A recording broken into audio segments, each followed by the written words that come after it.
Hello, and welcome back, finally, once again, to the next installment of Infinite Jeff. A project where I, Jeff, read the book Infinite Jest to you, one page at a time, one day at a time. Put it on the YouTube, more or less, although took a couple weeks off, got a new computer, gotta fuck with the video editing stuff, and I just haven't done it, so now I'm at work. They're doing some testing on the equipment, and I'm just babysitting, so I have time to get 16 pages of Infinite Jeff and 16 pages of Finnegan's Wake done, which I already got the Finnegan's Wake done, so now we're going to try to get 16 pages of Infinite Jeff done.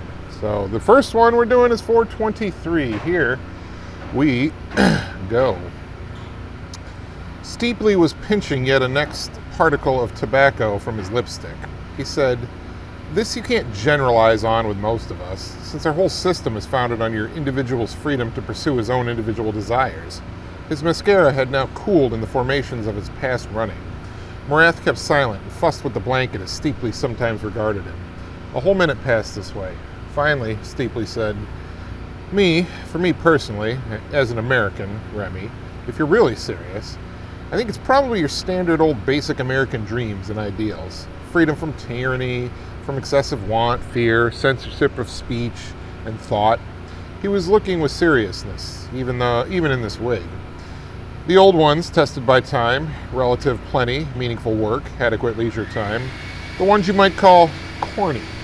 His smiling revealed to Morath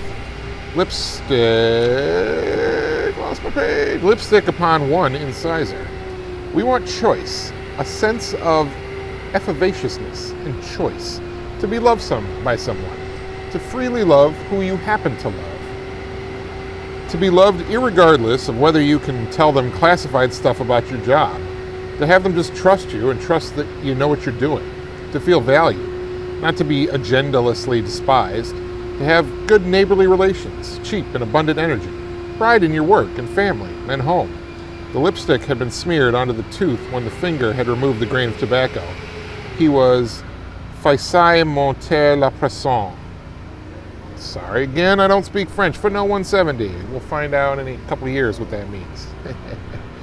The little things: access to transport, good digestion, work-saving appliances, a wife who doesn't mistake your job's requirements for your own fetishes, reliable waste removal and disposal, sunsets over the Pacific, shoes that don't cut off circulation, frozen yogurt, a tall lemonade on a squeak-free porch swing. Morath's face had showed nothing. The loyalty of a domestic pet. Steeply pointed the cigarette. There you go, friend. High-quality entertainment, high value for the dollar of leisure and spectation. Steeply laughed agreeably, exhaling a shaped sausage of smoke. In response to this, Morath smiled. There was some silence for thinking until Morath finally said, looking up and off to think, "This USA type of person and desires appear to me like almost the classic, how do you say, utilitaire? A French appliance? Comme on dit," Morath said. "Utilitarian, maximum pleasure, maximize pleasure, minimize displeasure. Result, what is good? This is the USA of you."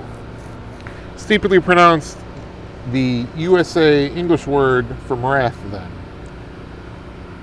Steeply pronounced the English word for, whatever.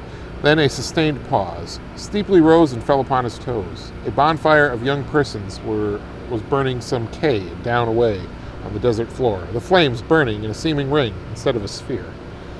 Morath said, but precisely whose pleasure and whose pain in this personality type's equation of what is good? That's a good question. Who decides what's right for society? But we'll have to answer that next time. That was page 423 of Infinite Jeff. Have a good day and a good night.